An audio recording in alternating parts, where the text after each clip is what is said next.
In this video, I'll cover 5 rules which can help you navigate your first few years in the corporate world.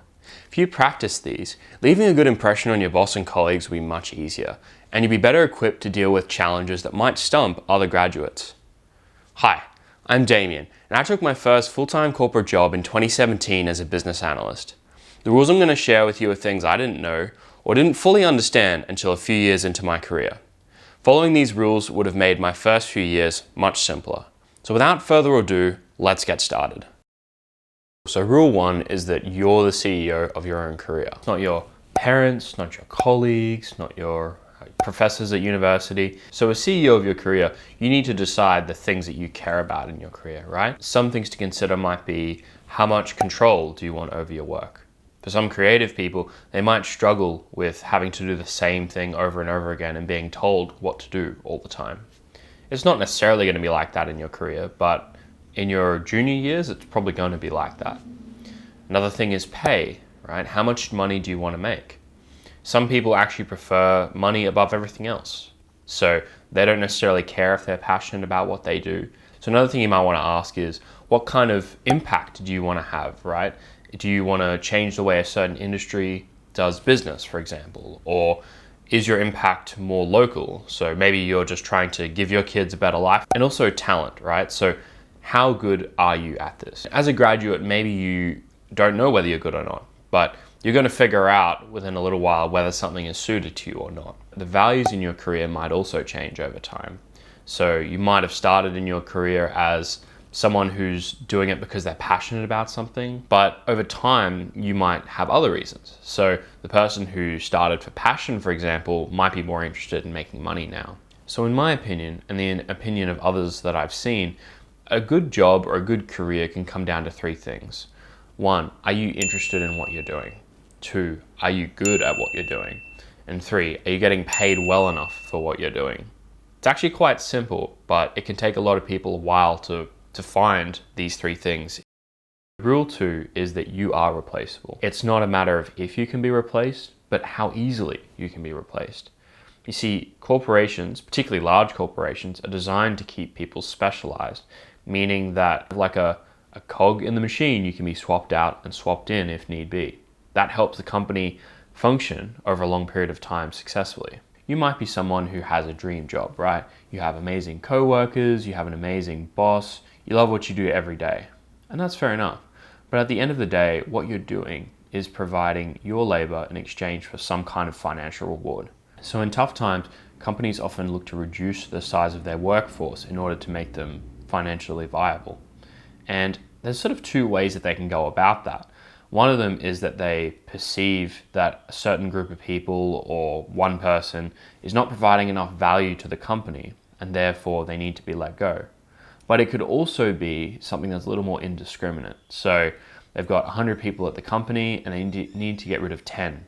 So it helps to adopt the mindset that your employment is never guaranteed, right? Anything can happen. So in my personal opinion, having one income stream is actually quite risky. I sort of live by the attitude that I should at least have more than one income. Even if your company is doing well and you keep your job for many years, you're still getting more skills and more options and more money. Another thing worth doing might be looking for jobs, even if you've already got a current job, because it just helps to know what the job market is like, because a lot can change in 12 months or 2 years. Hey, so if you're finding this video helpful, please subscribe to the channel. That way I'll know whether to make more videos around this topic. Thanks, and let's get back to the video. Rule 3 is perception matters more than reality. Whether you like it or not, your behavior is being judged as other people perceive you. That's just how humans work. They have their own prejudices and biases. So this is why in the corporate world, it's important to manage your perception, right? You kind of need to develop a professional persona, which is still you, but is appropriate for the environment that you're working in.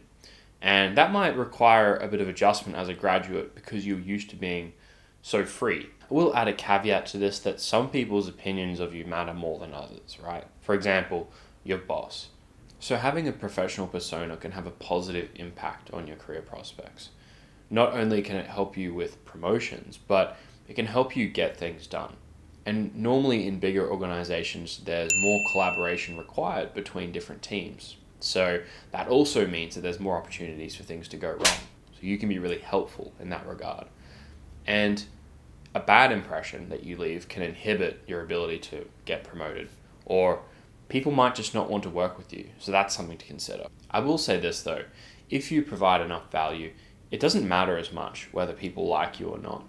Not that you should go out of your way to cause trouble, but if you're doing things that the company wants you to do better than most of the people there, then it's a lot harder for them to get rid of you. Just remember, whatever you do, that you never know when you'll see an ex-colleague or boss again.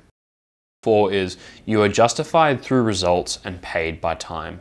So when I started in the corporate world, I assumed that I would be doing 40 hours of consistent work, which would be similar to what I'd done with casual jobs. But I realized in the corporate world that this wasn't the case. To be honest, I've actually had periods of time in my job where I've been idle for months or not really had anything that useful to do. So this came from a belief that working hard was an inherently good thing, right? As long as I was keeping busy with my time, then I was doing the right thing. But I realize now that this is kind of an oversimplified way of looking at things, and it took me a few years to unlearn that. So in reality, companies care about the value that you provide to them. So that could be through helping them make money, saving money, or working on something that supports both of those or enables those things to happen. So what's happening here is that the company is using you as a form of leverage. Say they pay you $80,000 a year. Well, now they can use you on a project which can help them make $10 million a year in revenue, for example. Now, I think some people might get a little bit upset about that, but that's just how the world works. And leverage is not always a bad thing. You can actually use leverage yourself, right? Because over time, your hourly rate is going to become more valuable. And you might end up earning more money while doing the same amount of work. So that's also a form of leverage. So if you want to be well regarded in the corporate world, try and find problems to solve that are really bugging the company, because that's the kind of thing that will help you justify your value. Rule 5 is to read between the lines. Not everything is what it seems in the corporate world. There's certain terms and ways of doing things which can sometimes obscure what's actually going on. You'll learn these over time, but here are some basic examples that you might come across. If an employee is causing trouble or doing something that the company doesn't like, they may not necessarily get fired, but companies can do things which can help them take a hint. So an example might be that their workload gets removed from them and handed over to other people. Maybe people start shunning them, or there's meetings that get set up in their calendar, but now they're cancelled all of a sudden. Eventually, the employee might get frustrated and just quit. Or maybe they know and they're already looking for another job. Now, if you see those behaviors for yourself, I would say don't just jump to conclusions here. Maybe just explore what's going on. Sometimes you can be in a company that works really slowly. Maybe there's some office politics, or maybe the meeting just wasn't needed in the first place. Basically, context matters. Here's another example. You might have heard terms like restructure, downsizing, and layoff. You're either changing the size of the company or changing the way it operates. But there are other ways to reduce headcount en masse without doing any of those things. An example might be asking a lot of your employees to come back to the office. Now, maybe companies have other motivations for doing that, but it's possible that they know that 10% of people aren't going to go along with it and they're going to quit. There you have it. Those are my 5 rules for new people entering the corporate world. In reality, there's so much more to learn, but this should give you a good place to start. What advice would you give for people starting in the corporate world? Let me know in the comments below. Thanks so much for listening, and have a great day.